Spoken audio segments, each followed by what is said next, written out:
सर्वकार्येषु सर्वदा જ્ઞાનમય પરમ ભક્તિમય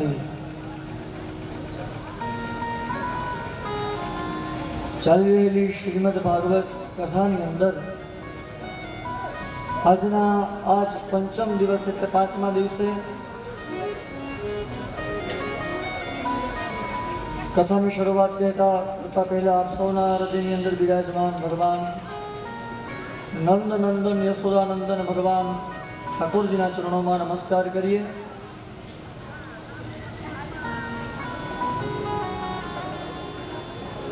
વાણી પવિત્ર કરે એવા ભગવતીમાં સરસ્વતી માતાજીને વંદન કરીએ. કથા જ્ઞાનરૂપી શ્રીમદ ભાગવત મહોત્સવ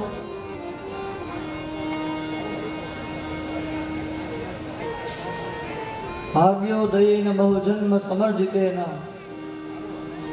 જ્યારે આપણા બધાના ભાગ્ય ભેગા થાય ત્યારે પ્રથમ પણ કીધું કે સત્કર્મ કરવાનો કોઈ વિચાર આવે તો એવા આખું જસાપુર ગામ ખૂબ જ ભાગ્યશાળી છે. આજ આપણા ગામની અંદર સ્વયં ઠાકોરજી બધાયા છે.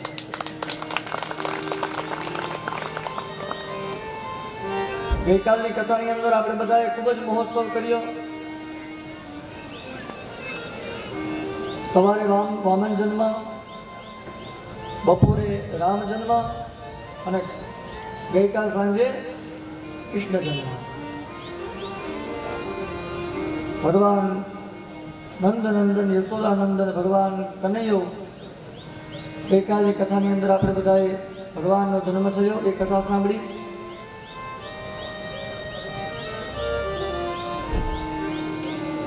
પણ કવિઓ લખે છે કે હું હટે અને હરિ પ્રગટે. મનમાંથી હું હટે ત્યારે હરિ પ્રગટે. એમાં દેવકીને જ્યારે લગ્ન થયા અને દેવકીના પિતરાય ભાઈ એટલે કંસ, એ કંસ છે એ રથમાં બેસાડી અને વિદાય કરવા જ્યારે જતા હતા, આકાશવાણી થઈ કે હે કંસ,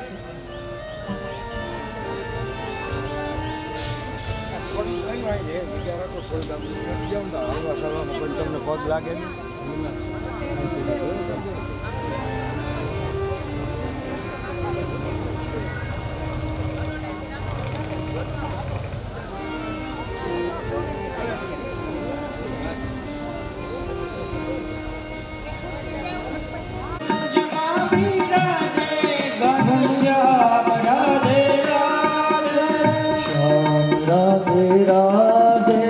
श्याम राधे राधे राधे राधे घनश्याम राधे राधे जमा बिहारे घनश्याम राधे राधे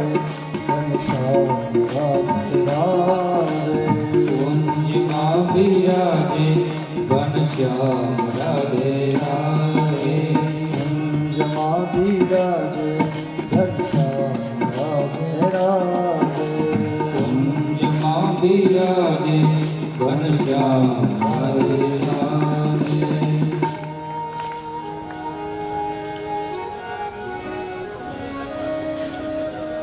તો દેવકીજીના લગ્ન થાય છે અને જ્યારે લગ્ન સંસ્કાર પૂરા થાય ત્યારે એ દેવકીજીના પિતરાય ભાઈ એટલે કંસ, અને કંસને દેવકી બહુ વાલી છે. એટલે લગ્ન પૂરા થાય, વિદાયનો સમય આવે એટલે કહે છે કે હું મારી બહેનની વિદાય કરવા માટે વિદાયનો રથ હું આપીશ. અને કંસ છે રથ ચલાવે છે અને મધ્ય રસ્તાની અંદર આકાશવાણી થઈ છે કે હે કંસ, તું જેની વિદાય કરવા માટે જાય છે એ જ દેવકીનો 8મો ગર્ભ એ તારો કાળ બનશે અને તારું મૃત્યુ બનશે. આવા જે આકાશવાણી સંભળાણી ત્યાં તો કંસને ખીજ ચડી, કંસને ક્રોધ આવ્યો. ક્રોધની અંદર કંસ રથ ઉભો રાખ્યો. ઉભો રાખીમાં બેન દેવકીના વાળ પકડી, ચોટલો પકડી અને જ્યાં ખડગનો પ્રહાર કરવા જાય કંસ, ત્યાં તો વસુદેવજીએ કંસને રોકી લીધા છે. એ બોલે કંસ,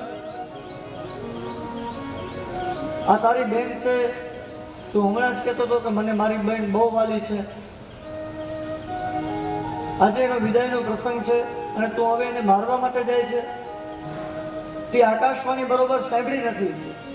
વસુદેવજી કહે છે કે આકાશવાણીની અંદર એમ કહ્યું છે કે આનો 8મો ગર્ભ છે એ તારો કાળ બનશે. એટલા માટે તું આને શા માટે મારે છે? પણ હે કંસ, જા, અમે તમને વરદાન આપીએ છીએ કે અમારા લગ્ન જીવનની અંદર જેટલા જ સંતાનો થશે એ બધા જ સંતાનો પહેલા અમે તને આપશું.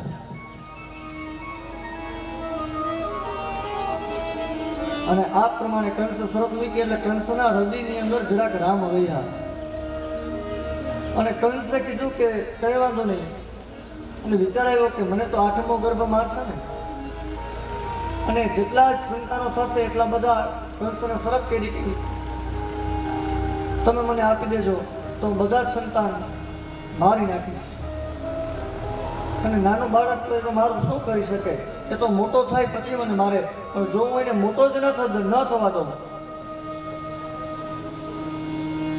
અને કંસે મથુરાની અંદર કારાગૃહની અંદર વસુદેવ અને મા દેવકીને કેદ કર્યા છે. પણ અહીંયા ભાગવતકાર બહુ સરસ વાત કરે કે કેદ કઈ,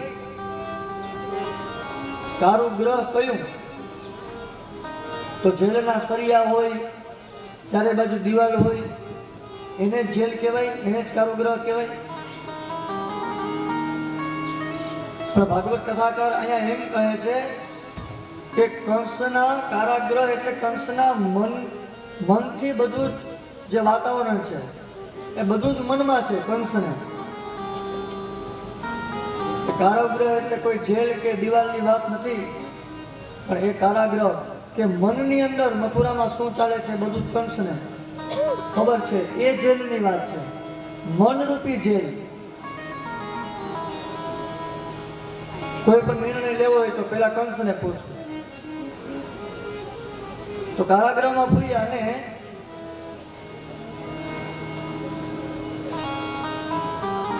દરેક દેવતાઓ વિચાર કરે છે કે હવે જ્યારે પૃથ્વી ઉપર ભાર વધશે એટલે હવે ભગવાન આવવાના છે. અને ભગવાનની કૃપા થઈ, દેવકીજીને ત્યાં પ્રથમ સંતાન થયું. દેવકીજીને ત્યાં પ્રથમ સંતાન થયું. આવ્યા છે વસુદેવજી કંસ પાસે પેલા સંતાનને લઈ. અને જ્યાં સંતાનના દર્શન કર્યા તો કંસને હૃદયની અંદર કરુણા ઉત્પન્ન થઈ છે. કરુણા ઉત્પન્ન થઈ. કંસ બોલ્યો છે કે વસુદેવજી, આકાશવાણી એમ કીધું હતું કે એમના 8મા ગર્ભથી મારો કાળ છે, મારું મૃત્યુ છે. આ તો પહેલું સંતાન છે અને આ નાના બાળકને ન મરાય. કંસ કહે છે એટલે લઈ જાઓ, આનો 8મો ગર્ભ આવે ત્યારે મને કહેજો. વસુદેવજી બહુ રાજી થઈ ગયા. આવ્યા છે કારાગૃહમાં દેવકી પાસે પાછા. દેવકીને કીધું કે દેવકીજી, આપણા પ્રથમ પુષ્પને કંસે માર્યું નથી, કંસે છોડી દીધું છે. આકાશમાં આ વાત એ નારદજીની ન ગમી, નારદજીને ના ગમ્યું. આ કંસે છોડી દીધી. નારદને થયું કે જો આ પ્રમાણે આના હૃદયમાં દયા ભાવ આવશે તો આનો પાપનો ઘડો છે એ નહીં ભરાય. અને જ્યાં સુધી પાપનો ઘડો નહીં ભરાય ત્યાં સુધી હરિ આવશે નહીં. એટલે કામ કરું. નારદજી આવે છે મથુરાની અંદર કંસ પાસે. સાર સંભાળ પૂછે છે કે કંસ કેમ છે ભાઈ, મજા? કંસ કહે કે હા એકદમ સારું છે. બોલે શું સારું છે? આકાશવાણી નથી સાંભળી? કંસ કહે કે હા આકાશવાણી તો સાંભળી. અને એમ આકાશવાણીની અંદર કીધું કે દેવકીજીના 8મા ગર્ભથી મૃત્યુ છે. અને દેવકીજી અને વસુદેવજીને ત્યાં પ્રથમ સંતાન થયું છે. પણ એ પ્રથમ સંતાનથી મારું મૃત્યુ નથી, 8મા સંતાનથી છે. એટલે નારદજીએ યુક્તિ કરી, એક કમળ લીધું, કમળની 8 પાકડી, કંસને 8 પાકડી ગણાવે છે. પેલી પાકડીથી લઈ અને 8 પાકડી ગણાવે. પેલી પાકડીથી લઈ એટલે 8મી છે એ 8મી થાય, બીજીથી 7મી 8મી થાય, ત્રીજાથી ગણાવે તો છઠ્ઠી આઠમી થાય, ચોથાથી ગણાવે તો પાંચમી આઠમી થાય. આમ નારદજીએ કંસને 8 આંકડી છે એ 8મી ગણાવી. અને છેલ્લે કંસ કહે છે કે હવે તો શું કરવું? અને નારદ કહે છે કે એ મારો વિષય નહીં, શું કરવું એ તું જાણ.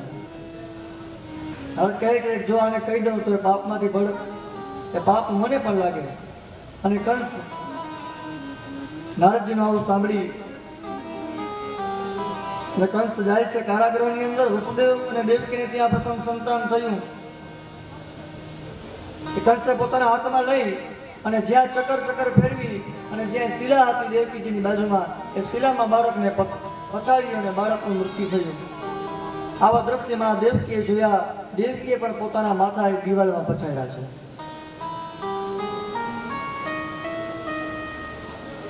એટલા માટે હું હટે તો હરિ પ્રત્યે આપણે વાત ત્યાં હતી.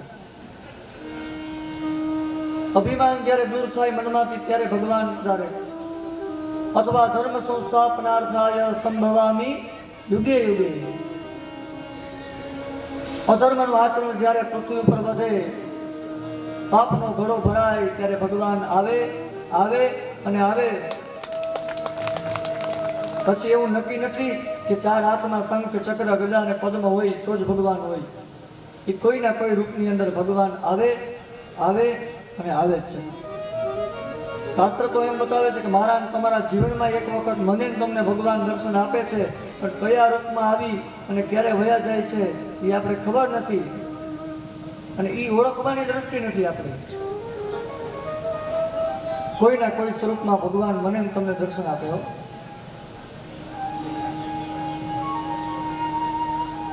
નાનો એવો બાળક હતો, એ બાળકને પણ ભગવાન દર્શન આપે, કંઈ ખબર નહીં. બાળક જમવા માટે બેઠો હતો એક જંગલની અંદર.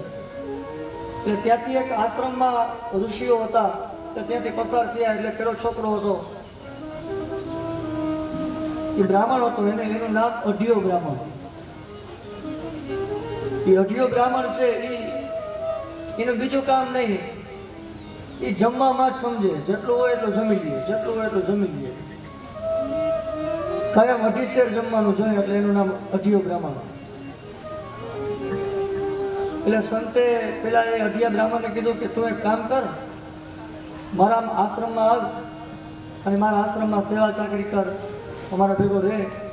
તો પેલો બ્રાહ્મણ છોકરો કહે કઈ વાંધો નહીં, ભગવાન શું છે કંઈ ખબર નથી. અને આવીને કહે કે તમારા આશ્રમમાં આવું, પણ એક શરત. બોલે શું? કે જ્યારે મારો જમવાનો સમય થાય ત્યારે તમારે મને 2.5 શેર જમવાનું આપવાનું. એ 2.5 શેર જમવાનું આપી દો એટલે તમે કયો હું કામ કરું. શરત મંજૂર થઈ અને આવે છે આશ્રમની અંદર બ્રાહ્મણ. અઢિયો બ્રાહ્મણ જ્યારે આવે ત્યારે બધા આશ્રમના બધા કામ કરી લે. આવું ટૂંક સમય સુધી ચાલ્યું. એટલે એક વખત સંતો ઋષિઓને થયું કે આ અઢિયો બ્રાહ્મણ છે, સંતમાં તો બધું આશ્રમમાં તો બધું કામ કરે જ છે, પણ હવે અહીંયા જંગલની અંદર ગાયો ચરાવવા માટે મોકલું. એટલે બ્રાહ્મણને ગાયો ચરાવવા માટે જંગલમાં મોકલે છે. પણ સવારમાં મોકલી દે અને સાથે એ સંતો છે ભાતું આપે છે, એમાં 2.5 શેર જમવાનું. અને શરત એ રહી કે સંતોએ કે જા આ ગાયો ચરાવવાની છે તારે જંગલમાં, પણ એક શરત છે, તું જ્યારે આ 2.5 શેર જમને ત્યારે તારે ભગવાનને જમાડીને જમવાનું છે. એ ભગવાનને જમાડ્યા વગર નથી જમવાનું.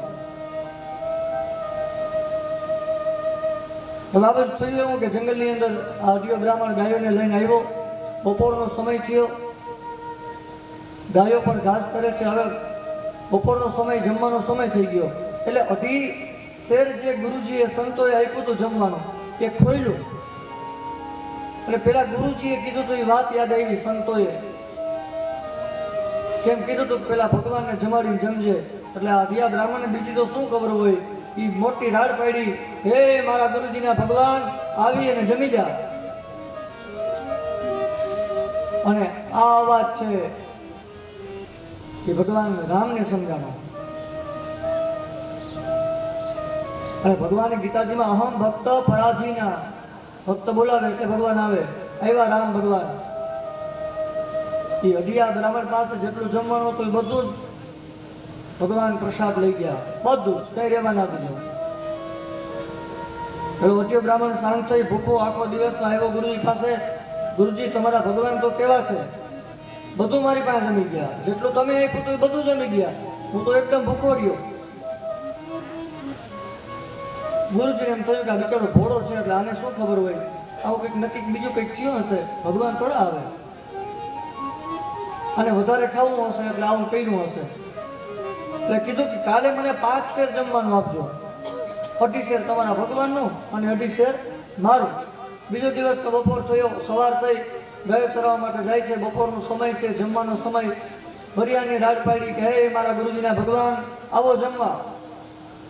જ્યાં રામ જમવા માટે પાછા તૈયાર થયા સીતાજી રોક્યા, ક્યાં જાઓ છો? મારો ભક્ત મને જમવા બોલાવે. સીતાજી કે મારે આવું. આવ્યા સીતા અને રામ. પેલા બ્રાહ્મણે આમ ભાતો ખોલી રાખ્યું હતું, 5 શેર હતો વખતે. એ 5 શેર છે રામ અને સીતા પ્રસાદ ગ્રહણ કરી ગયા. વળી ક્રોધ આવ્યો, તે દિવસે પણ ભૂખો રહ્યો. આવ્યો આશ્રમમાં સાંજે,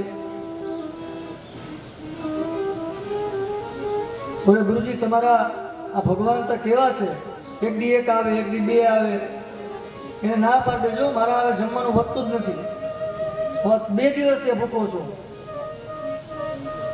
સંતો ઋષિને થયું કે આને નક્કી જમવાનું વધારે જોઈએ છે એટલે આવા એ નાટક કરે છે.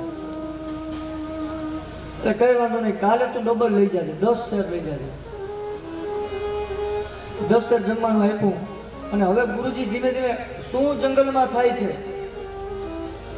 ગુરુજીને વિચાર કર્યો કે આ જંગલમાં આટલા જમવાનું કરે છે શું, આની પાછળ પાછળ જાઉં. અને આ બ્રાહ્મણને ખબર નથી, ગુરુજી આવે છે, સંતો મહાત્માઓ પાછળ ધીમે ધીમે આવે, ખબર નથી. સવારમાં ગાયો ચરાવવા માટે જંગલમાં જાય, એ જંગલમાં જાય, ગાયો ચરાવે. બપોરનો સમય થયો, જમવાનો બરોબર સમય થયો. એક મોટું ઘટાબોરું વૃક્ષ હતું, આ વૃક્ષની નીચે આ બ્રાહ્મણ ઊભો છે. બપોરનો બરોબર 12 વાગ્યાનો સમય ને કીધું કે હે મારા ગુરુજીના ભગવાન આવો જમી જાઓ.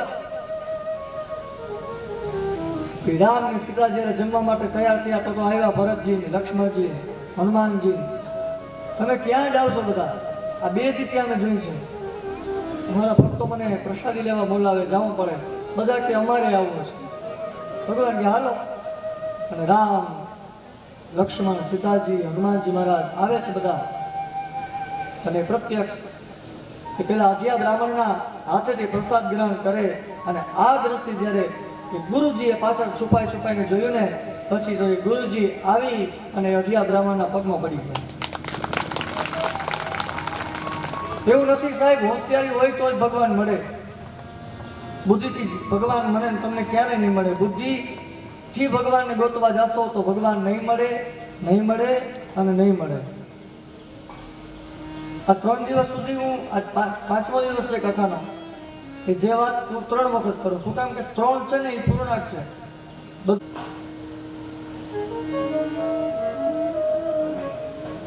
હોરાજી કરતા હોય એમાં 3 વાર હોય, હે ને?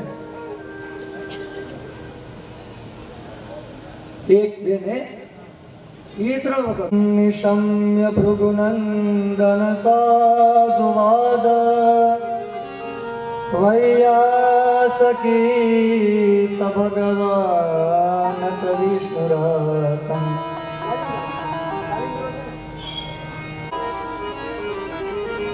પછી તો સંતો છે એ અઢિયા બ્રાહ્મણના પગમાં પડી ગયા કે હું આજ દિવસ સુધી ભગવાનના દર્શન ન કરી શક્યો, આજ મને તારા થકી ભગવાનના દર્શન થયા.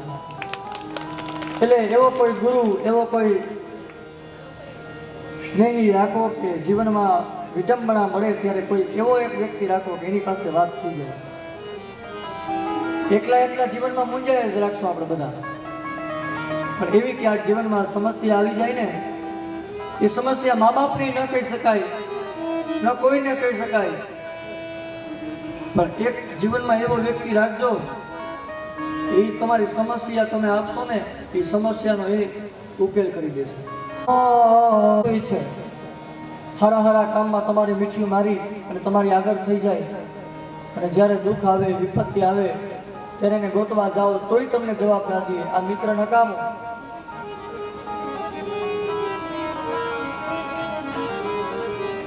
બોલે તો હવે શું કરવું? નારદ કહે કે કંસ હવે તારે જે કરવું એ કર. પ્રથમ પુષ્પને કંસ મારે છે, પછી તો 1 ગર્ભ 2 ગર્ભ 3 4 5 6 ગર્ભ થયા. પછી તો આકાશમાં ભગવાનને થયું કે હવે લાવ્યા. એ બધી જ કથા આપણે શેષ ગઈકાલે સાંજે સાંભળી. ભગવાન છેલ્લે દેવકીના ગર્ભની અંદર પહેલા તો ચતુર્ભુજ નારાયણના દર્શન આપ્યા. બધી જ વસુદેવ અને દેવકીને બધું જ કહ્યું.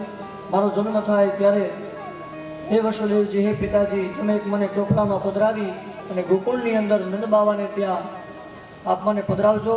ત્યાંથી યશોદાની પાસે દીકરી હશે, એને લઈ તમે મથુરાની અંદર આવજો. બંધન ખૂટ્યા છે. રાતના 12 વાગે ભગવાનનો જન્મ થયો છે. કોઈને ખબર ન પડે ભગવાનની માયા કેવી છે. સિપાહીઓ જે અહોરનિશ 24 કલાક જાગે એ આજે સિપાહીઓને નિંદરે આવી ગઈ, સૂઈ ગયા. વસુદેવને દેવકીને બેડીઓથી બાંધેલા હતા, બેડીઓ તૂટી છે. દરવાજા ઓટોમેટિક ખુલી ગયા અને એક ટોપલાની અંદર વસુદેવજી લાલાને લઈ અને આવે છે ગોકુળ. રસ્તામાં યમુનાજી નદી આવે છે. યમુનાને થયું કે મારે લાલાના દર્શન કરવા, અને યમુનાનું પાણી આજે ગાળનું તૂર બન્યું છે, ચોધાર. રસ્તેથી આજે યમુના વહે છે. નંદ બાબાના ગળા સુધી, નાક સુધી પાણી પહોંચે છે. પણ અંદર બેઠેલા લાલાને થયું કે જ્યાં સુધી હું મારું ચરણ છે આ યમુનાજીની અંદર સ્પર્શ નહીં કરાવું ત્યાં સુધી યમુનાજી પણ શાંત નહીં થાય. એટલે ટોપલામાંથી એ લાલાએ પોતાનો ચરણ પધરાવ્યું યમુનાજીમાં. યમુનાજીનો સ્પર્શ થયો, યમુનાજી શાંત થયા, આવ્યા છે ગોકુળની અંદર. ખબર ન હોય એ પ્રમાણે વસુદેવજી યશોદાને ત્યાં એ લાલો છે ત્યાં રાખ્યો, પધરાવ્યા. અને ત્યાંથી જે પુત્રી હતી એનું ટોપલામાં પધરાવ્યું. પછી મથુરાની અંદર આવ્યા. મથુરાની અંદર કંસને ખબર પડી કે 8મો ગર્ભ જન્મ ચૂક્યો છે. ખબર પડી તો આ તો અબડા છે, આ તો નારી છે. એ માયાને મારવા જાય, પણ માયા છે કંસના હાથમાંથી છટકી અને આકાશવાણી આકાશ તરફ જોઈને કંસને કીધું, હે કંસ, તું મને શું મારવાનો? તને મારવા વાળો તો યોગ્ય જગ્યાએ પૂગી ગયો છે. આ બાજુ ગોકુળની અંદર નંદ બાબા રાત્રે બધા સૂતા છે, કોઈને કઈ ખબર નથી. સવારનો પેલો પ્રહર ચાલુ થયો, 4 વાગ્યા. નંદ બાબાને નિયમ હતો કે 4 વાગે જઈ અને ગૌશાળાની અંદર ગાયોની સેવા કરવી. સવારનો પોર થયો. લાલાને થયું કે હું અહીંયા રાતનો આવી ગયો, હજી કોઈને ખબર નથી. એટલે લાલાએ પોતાનો અવાજ વધાર્યો અને રડવાનું લાલાએ ચાલુ કર્યું. જ્યાં રડવાનું ચાલુ કર્યું કે દ્વાર ખુલ્યા અને સુનંદાને ખબર પડી. સુનંદાને ખબર પડી ગઈ કે આ તો શું થયું. જ્યાં દ્વાર ખોલ્યો યશોદાના પથારીમાં એક નાનો બાળક છે. અને આ દ્રશ્ય જોઈને સુનંદા રાજી થઈ. અરે ઓ યશોદા, देखो क्या हुआ है, तेरे लिए यहाँ लालो भयो है. આવા શબ્દો જ્યારે યશોદાજીએ સાંભળ્યા, યશોદાજી જાગ્યા અને જોયું તો પોતાની બાજુમાં એક સંતાન છે. બધા જ ખૂબ હર્ષને પામ્યા છે. આવ્યા સુનંદા ગૌશાળામાં નંદ બાવાને સમાચાર આપવા કે અરે ઓ ભૈયા સુનિए, आपके यहाँ लालो भयो है. આવા જ્યારે સમાચાર વસુદેવજીએ નંદ બાબાએ સાંભળ્યા ત્યારે પોતાના ગળામાંથી એક મોતીનો હાર ઉતારી અને સુનંદાને આપી દીધો. બધા જ ગોકુળના વાસીઓ બધા રાજી થયા.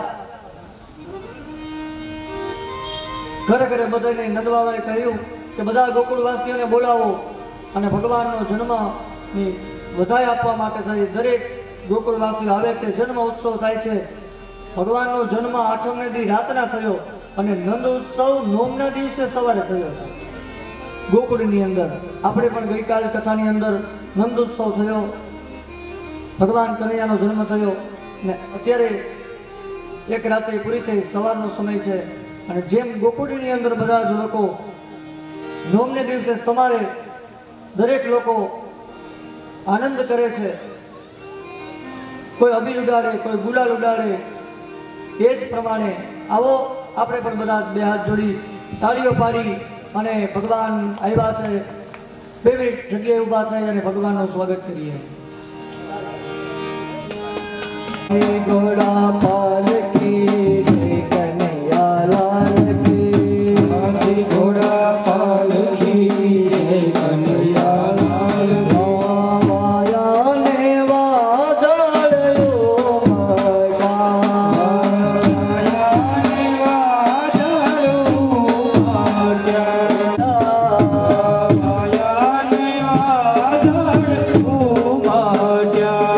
ગોકુળમાં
ઘેરા નંદ ભયો કનૈયાલાલ કી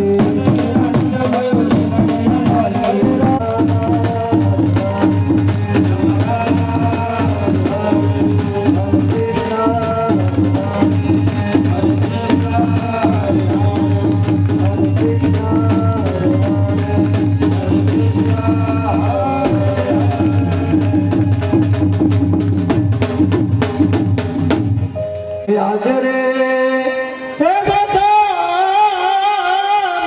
રે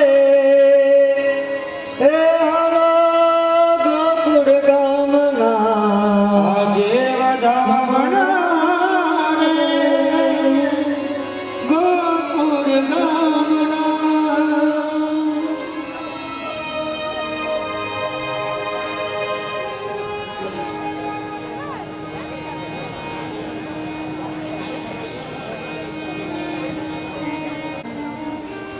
ભગવાનના જન્મની ઉત્સવ કરવા માટે નોમની વહેલી સવારે દરેક ગોકુળવાસીઓ આવે છે.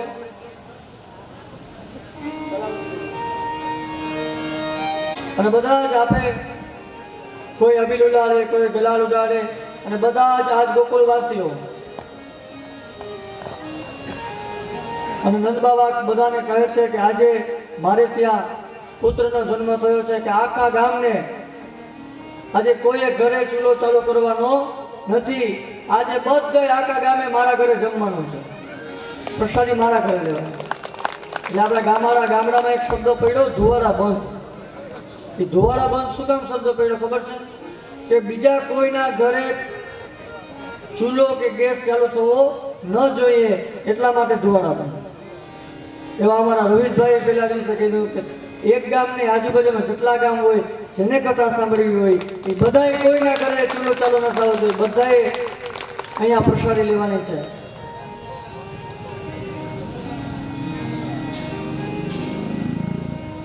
વિપ્રદેન સ્વર સંતહિત વિન્હ મનુજય અવતાર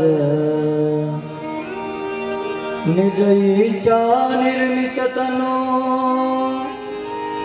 માયા ગુણ ગોપાર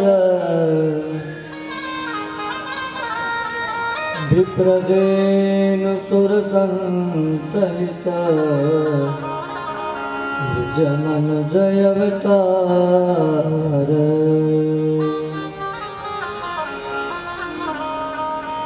તો નવમના દિવસે ભગવાનનો નંદનંદનનો જન્મ થયો. આઠમના દિવસે રાત્રે જન્મ, નવમના દિવસે એમનો મહોત્સવ થયો. ઉત્સવ કરી અને પેલું કામ નંદબાબાએ શું કર્યું? નંદસ્વાદ મજ ઉત્પન્ન જાતાહ્લાદો મહામય આહુય વિપ્ર વેદગ્ન સ્નાત શુચિ અલંકૃત. વિધિ થઈ, પુણ્યવાચનની વિધિ થયા પછી કળશની પૂજા કરી અને પછી નંદી શ્રાદ્ધ નામની વિધિ થઈ. કોઈ પણ તમે પૂજા કરો, પણ જ્યાં સુધી નાંદી શ્રાદ્ધની વિધિ ન થાય ત્યાં સુધી કોઈ પણ તમારો યજ્ઞ પૂર્ણ થતો નથી. નાંદી શ્રાદ્ધ એટલે પિતૃ પૂજા. યજ્ઞમાં પણ પિતૃ પૂજા હોય, અને દેવતાઓ પણ કરતા રાજી કોઈ વધારે હોય તો એ પિતૃઓ છે. આપણે પણ જ્યારે પહેલા દિવસે બ્રાહ્મણો પૂજા કરાવતા હતા, એમાં 3 સોપારી ડાયકી હશે, અને આ 3 સોપારીની અંદર જે પૂજા કરી હશે, જે યજમાનોને ખબર હશે, એમાં નાંદી શ્રાદ્ધની પૂજા અમારા બધા શાસ્ત્રીજીઓએ કરી. મારે તો કથા વાંચીને અહીંથી સીધું ઉતારે વહી જવાનું હોય, પણ એ સવારમાં સાહેબ 6 વાગ્યામાં 3 બ્રાહ્મણો ઉઠી અને સાંજ સુધી રાતના મને એમ થાય કે 12 વાગે આ 3 બ્રાહ્મણોને સુવાનો વારો આવે છે. આ બધા આ 3 બ્રાહ્મણો છે, પેલા બ્રાહ્મણ અને છેલ્લા બ્રાહ્મણ બે મારથી ઉંમરમાં મોટા છે. વચ્ચેના છે એ અમારા ગોરબાપા છે, એટલે એ અમારા એમ ઓમ મોટા છે મારાથી, પણ ખૂબ જ મહેનત છે. અને આ મિત્ર છે અમારા બધા, જામનગરમાં ભેગા અમે કામ કરીએ. આ 3 બ્રાહ્મણોને આપણે બધા તાળીઓથી વધાવીએ જોરદાર. ભાગ્યશાળી છે હું પણ કે એ અમારી સાથે આવ્યા છે, એના પોતાના કામ છોડીને મારે ભેગા આવ્યા છે. તો વાચયિત્વા સ્વયસ્યત્લમ જાત કર્મા તદસ્ય વૈ कारयामास विधिवत પિતૃદેવાર્ચનમ તથા બાબાએ પિતૃની પૂજા કરી કે આપણા ત્યાં બાળકનો જન્મ થયો છે એટલે પેલા પિતૃઓને યાદ કરીએ, અને જો પિતૃઓની કૃપા હોય તો જ ભગવાન આપણા ઘરે સંતતિની ગોત્રની પરંપરા છે આગળ વધારે. ઘણી વખત આપણા ત્યાં બાળકનો જન્મ થાય એટલે કહે કે આ તો હાવ એના દાદા જેવો જ લાગે, કહીને આપણે આ તો એના દાદા જેવો જ લાગે હાવ. પણ ખરેખર એવું શક્ય હોય કે એ જ જે દાદો થઈ રહ્યો હોય. પિતૃની કૃપા છે સાહેબ. તો નંદ બાબાએ આજે પિતૃયજ્ઞ નંદી શ્રાદ્ધની પૂજા કરી, અને આ પૂજાનું મહત્વ પહેલા દિવસે બ્રાહ્મણો કરાયું, અને આ પૂજાનું મહત્વ છે કે આ વિધિ થઈ ગયા પછી આપણે તો આટલું મોટું ગામ છે અહીંયા, ભાગવત સપ્તાહ ચાલુ છે, 5મો દિવસ છે. કદાચ એવું થાય કે કોઈના ઘરે સંતાનનો જન્મ થાય અથવા કોઈ વૃદ્ધનું અવસાન થાય તો પછી શું કથા ચાલુ રાખવી કે કથા બંધ કરી દેવી, આવો પ્રશ્ન થાય ને. તો કોઈનું અવસાન થયું વડીલનું અથવા કોઈને ત્યાં સંતાનનો જન્મ થાય તો શું કરવું? પિંજરું સૂતક લાગે તો શું કથા બંધ કરી દેવી? બોલે નહીં. જો નાંદી શ્રાદ્ધની વિધિ પહેલા દિવસે કરેલી હોય તો એ નાંદી શ્રાદ્ધનું ફળ એટલું છે કે તે દિવસથી લઈ અને 28 દિવસ સુધી તમને ન સૂતક લાગે કે ન પિંજરું લાગે. કોઈ પણ માણસનું અવસાન થાય સૂતક ના લાગે અને પિંજરું પણ ના લાગે, જ્યાં સુધી તમે એને સ્પર્શ ન કરો ને ત્યાં સુધી, અડો નહીં ત્યાં સુધી. એટલા માટે કથા છે એ બંધ ન થાય, કથા તો અવિરત ચાલુ રહે. એટલા માટે બ્રાહ્મણો નાની શ્રાદ્ધની વિધિ કરે. આપણે તો કથા નક્કી 10-12 દિવસમાં જ થઈ, પણ જ્યારે કથાના અમારે મોટા મોટા આયોજન હોય ત્યારે 2-3 મહિના પહેલા પત્રિકાઓ લખાઈ ગઈ હોય, અને પછી બ્રાહ્મણોએ કથાની જ્યારે 15 દિવસની વાર હોય ત્યારે 15 દિવસ પહેલા બ્રાહ્મણો જાય યજમાનના ઘરે અને નાની શ્રાદ્ધની વિધિ કરી આવે. કે કથાના 15 દી અને કથા ચાલુ થયા પછીના 15 દી, આ 1 મહિના 28 દિવસ સુધી કોઈ પણ સૂતક કોઈ પિંજરું આવે યજમાન પરિવારમાં તો કથા બંધ રહેવી જોઈએ નહીં. આ વિધિનું ફળ. તો આજ નંદ બાબા પિતૃ ભક્તિ કરે છે, પિતૃની પૂજા કરે છે અને પ્રસન્ન થાય છે. પુત્ર જન્મે વ્યતિપાતે રક્તમ ભવતુ ચાક્ષય. દાન આપવાના નિયમો બતાવ્યા છે કે ક્યારે ક્યારે દાન આપવું. દાન પણ કોઈ જગ્યાએ તમે એમને ન કરી શકો, દાન કઈ જગ્યાએ કરવું અને એ દાન કરો તો એનું ફળ કેવું મળે. ઘણી બધી એવી જગ્યા છે કે એ જગ્યાએ જો તમે દાન કરો ને તો એ તમારું દાન 1 ગણું નહીં, એ 1000 ગણું પુણ્ય તમને મળે છે. એવી કેટલી જગ્યા? બોલે ખરયગ્નિ વિવાહે ચ સંક્રાંતો ગ્રહણસ્તથા પુત્ર જન્મે વ્યતિપાતે દત્તમ ભવતુ ચાક્ષયમ. પેલામાં પેલું છે ખરયજ્ઞ, એટલે ખેતરમાં જે આપણે પાક વાવીએ ને એટલે બ્રાહ્મણો શું લેવા આવે? ખરું લેવા આવે. એ માંડવી લેવા આવે, એને ખરું કહેવાય. એ ખરયજ્ઞ ખર એ પેલી વખત જે આપણા ખેતરમાંથી પાક્યું હોય અન્ન, એ અન્ન છે પેલા આપણે બ્રાહ્મણોને આપીએ, અને એ જે તમે દાન દેતા હો તમારા વાડીની અંદર પેલી વખત થયેલું અન્ન અને એ ખરું જે તમે બ્રાહ્મણોને આપો છો તો જે તમને પુણ્ય મળવાનું છે એના કરતાં 1000 ગણું પુણ્ય તમને તે દિવસે મળે. ખરો યજ્ઞ. પછી બીજો દિવસ બીજી વસ્તુ કે તમારા ઘરે યજ્ઞ હોય અને જે તમે દીકરી બ્રાહ્મણને દાન આપો એ 1 ગણું દાન નહીં, એનું પુણ્ય 1000 ગણું મળે છે. ખરો યજ્ઞ. પછી વિવાહે છે, લગ્નની અંદર જે તમે દાન આપો છો, દીકરીને આપો છો, બ્રાહ્મણોને આપો છો, એકે વસ્તુમાં લોભ નથી કરતા, પણ લગ્નમાં આપણે લોભ કરીએ. 2 દિવસ પહેલા જ વાત થઈ ને કે ગામડામાં આપણે કહેતા હોય કે બ્રાહ્મણો સંતોષી હોવા જોઈએ, પણ બ્રાહ્મણો સંતોષી જ હોવા જોઈએ, સામે યજમાન ઉદારતા હોવો જોઈએ. કે લગ્નની અંદર 10,000 રૂપિયા વયા ગયા હોય, ખબર ના હોય, 10-12 એ સામે વેવાઈ 50 વારી નાટું ચાલુ કરે તો અહીંયા 100 વારી ચાલુ થાય, આવું જોયેલું છે.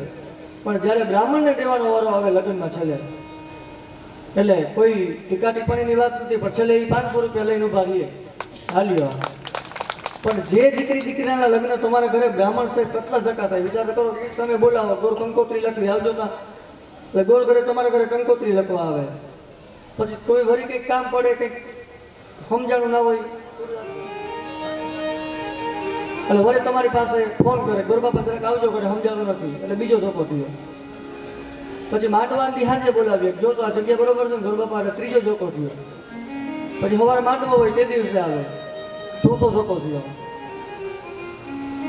પછી માંડવા દિવસે બપોર પછી ગોળ કાલ જાન આવવાની છે, કઈ આમાં ઓલું ના રહેવું નહીં, તૈયારી કરવા આવે, પાંચમો ધોકો. પછી સવારે આવે જાનને દિવસે, ગોળ વહેલા આવી જાજો, એ ગોળ વહેલા આવી ગયા હોય, છઠ્ઠો ધોકો થયો. એ 6 ધક્કા થાય. પછી બીજા દિવસે એ લગ્ન પૂરા થઈ જાય, ગણપતિની ઉત્થાપન કરવા વળી બીજે દિવસે આવવાનું, તે દી નહીં. આમ 7-8 ધક્કા થાય રોહિતભાઈ ગોરબાપાના લગ્નમાં. અને તોય જરાક વાક આવે, ખીચ બીજાની હોય, ઉચકાઈવા ફોકી હોય, અને બધી ખીચ છે એ ગોરબાપા ઉપર ઢોળી દે. તમને ખબર પડે કે નહીં? એ 6 ધક્કા થયા હોય ગોરબાપાને, અને લગ્ન પૂરા થાય એટલે ખીચામાંથી 500 નોટ કાઢીને ગોરબાપાને દઈ. ગોરબાપા રાજીને બહુ ખર્ચો થઈ ગયો, હવે તમે જરા ક્ષમતો રાખજો. એ પૈસા વાળો. આપણે પરમ દિવસે રૂક્ષ્મણી વિવાહ છે, મને ઓલા ભાઈ આવીને કહી ગયા હતા કે સાચા લગ્ન હોય ને એનાથી પણ વધારે મોજ કરવાની છે. એટલે કાલે આપણે રૂક્ષ્મણી વિવાહ બપોર પછીના સત્રમાં રાખવાના છે.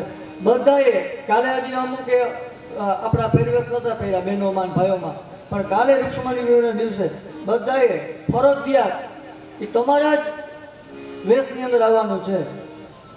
કારણ કે આજે બ્રાહ્મણનો લાલાનો જન્મ થયો એટલે હું સંતાન ગોપાલના જપ કરતો હતો. સંતાન ગોપાલના જપ કરતો હતો. દેવકી સુત ગોવિંદ વાસુદેવ જગતપતે દેહી મે તનયમ કૃષ્ણમ ત્વામહમ શરણમ ગતઃ. આ શ્લોક છે ને, કે જે લગ્ન થઈ ગયા પછી જો સંતાન ન હોય તો આ શ્લોકનો જપ કરવાથી 1.25 લાખ જપ કરવાથી આ શ્લોકનો ભગવાન એના ઘરે 1 વર્ષની અંદર પુત્રનો જન્મ કરાવે કરાવે અને કરાવે.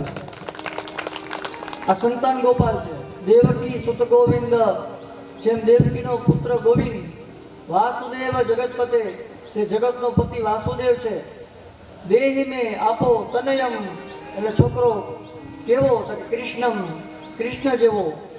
કેમ? તો કે ત્વામહમ શરણમ ગતાઃ, હે ભગવાન હું આપના શરણે આવું છું.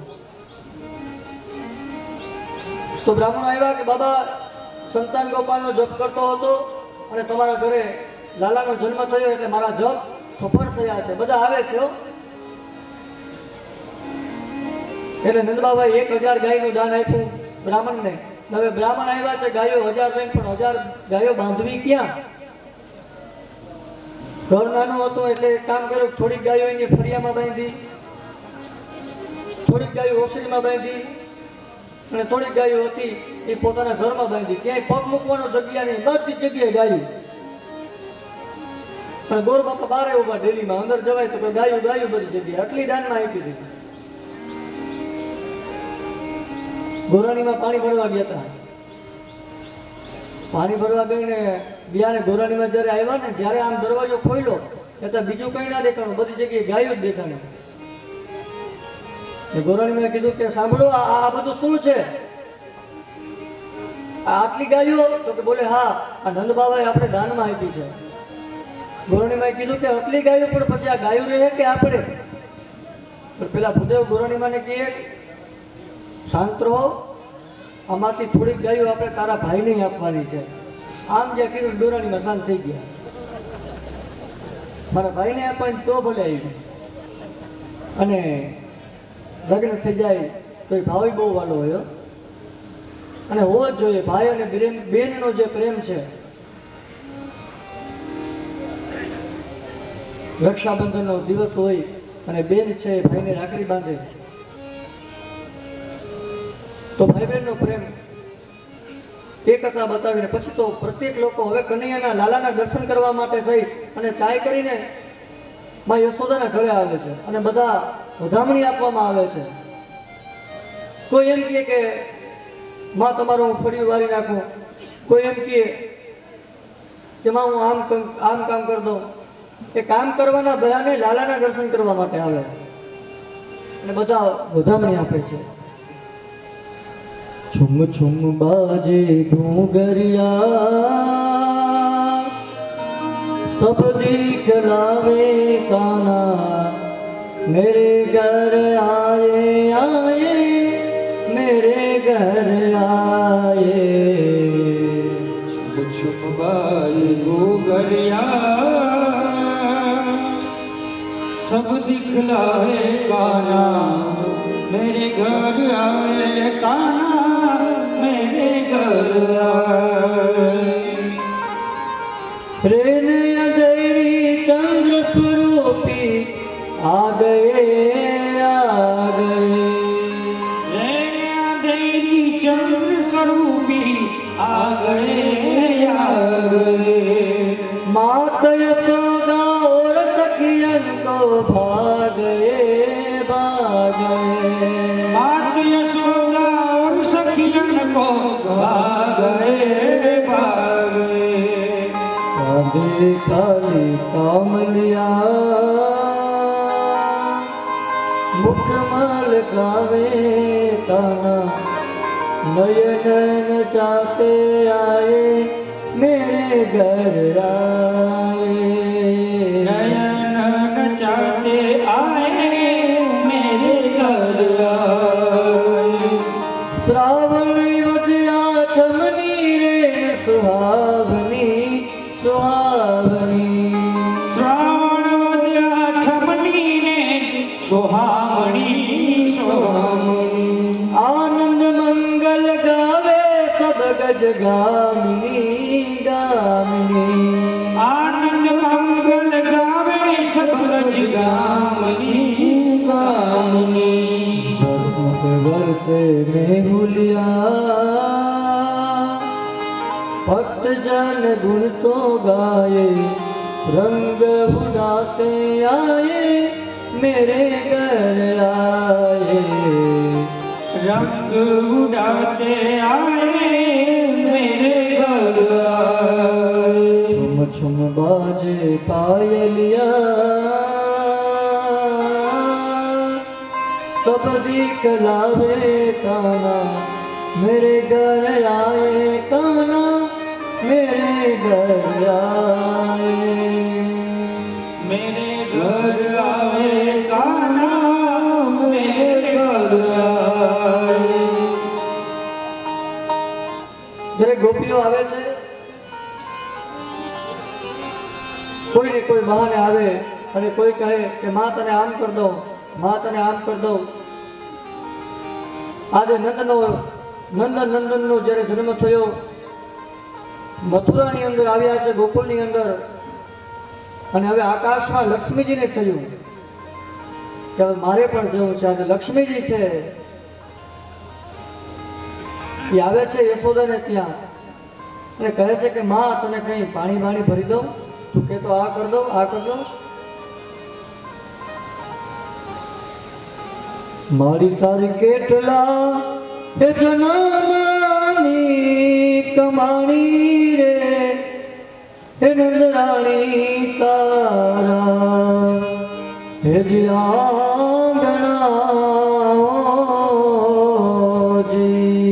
મારી તારા કેટલા જનાની કમાણી રે નંદરાણી તારા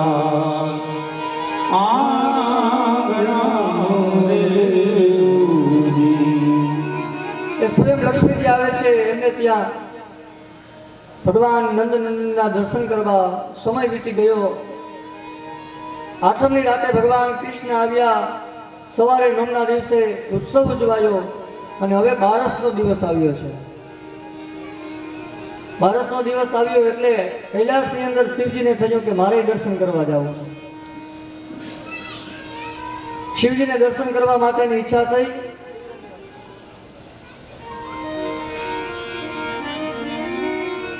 કે નંદનંદનનો જન્મ થયો. ભગવાન શિવને થયું કે હું પણ દર્શન કરવા માટે જાઉં.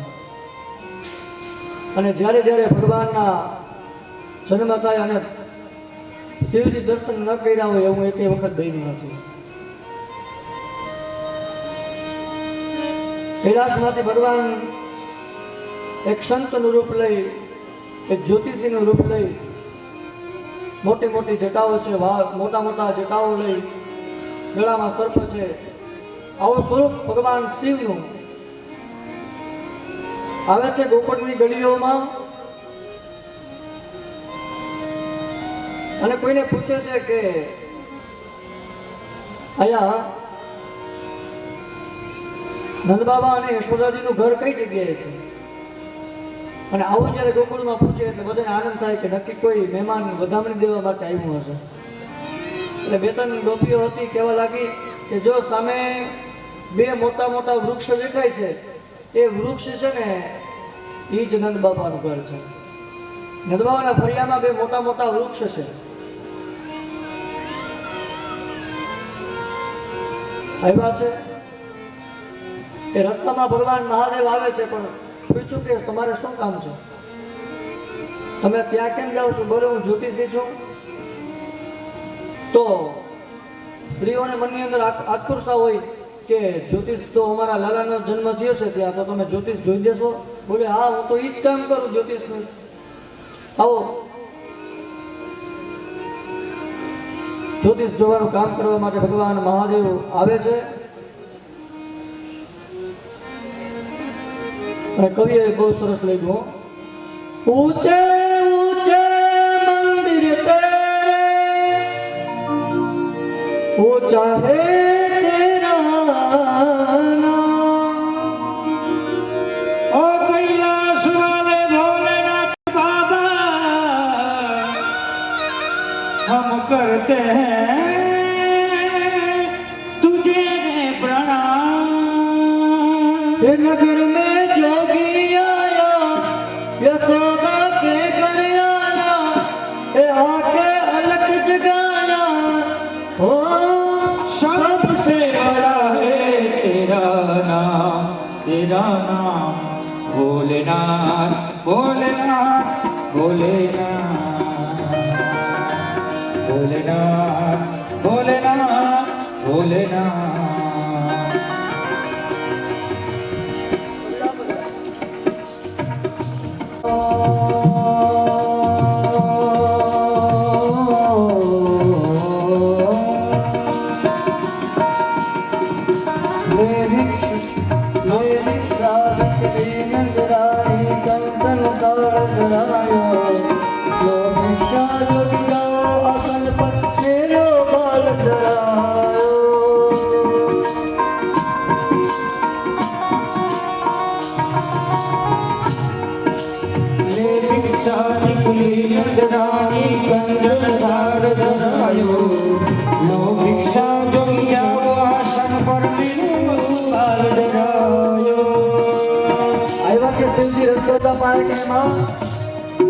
આ જ્યોતિષી આવ્યા છે, ચાલો ને આપણે આપણા લાલાના જોશ જોડાવીએ. માં યશોદા કહે કે બોલો, પેલા બોલા કે ભગવાન બોલ્યા કે તમારા ઘરે લાલાનો જન્મ થયો છે ને સાંભળ્યું છે, હું દર્શન માટે આવ્યો છું, દર્શન કરાવો. યશોદા કહે કે જો હું દર્શન તમને કરાવું તો મારો લાલો બી જાય, આ તમારા રૂપતા જો, આ તમારું રૂપ જોઈને મારો લાલો છે એ બી જાય તો શું કરું? એટલે યશોદાજી આમ કરીને ઘરમાં ગયા. પાત્રની અંદર ભિક્ષા આવી, ભિક્ષા આપે છે. બાબા બોલે કે લે ભિક્ષા નીકળી નંદરાણી કંચન થાળ ધરાયો, લો ભિક્ષા જોગી જાવ આસન પર બાલક મેરો ડગાયો.